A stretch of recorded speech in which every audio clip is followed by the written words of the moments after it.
Alijan, and you know, the UNHCR said that in 2018 there were 71 million people who had been forcibly displaced. There are 16 million people in Yemen who are suffering acute food shortages, and of course we know there are 1.1 million Rohingya refugees in southern Bangladesh.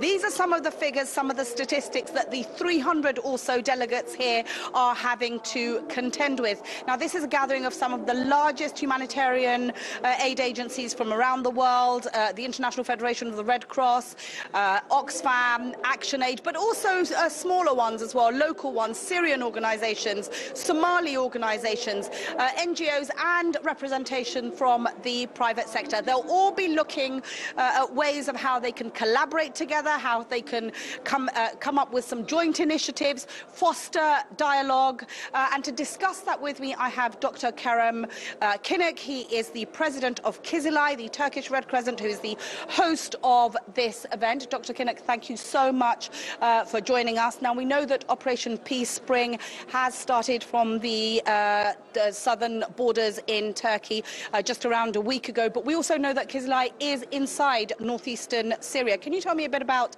the work that you're doing there at the moment? After providing the safe trace for Kizilay, this morning our staff also entered to that region through Akçakale to Tel Abyad by a convoy, humanitarian aid convoy. Now our colleagues delivering humanitarian aid to the vulnerable people there. Before this operation, also we prepared ourselves in Turkish districts like Akçakale, Ceylanpınar, Urfa, and other districts for opening new custom gates for humanitarian agencies, for cross-border activities, and short-term, mid-term and long-term humanitarian activities. And now we could reach that areas who was the terrorist-free zone, and we will carry on our activities there.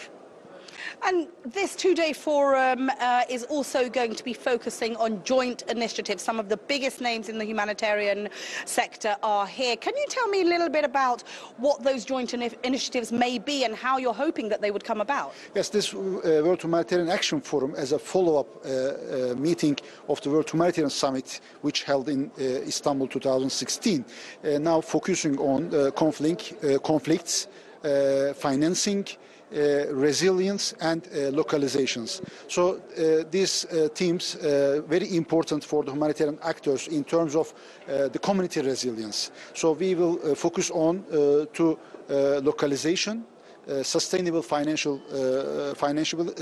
sustainability, and empowerment and strengthen the local actors.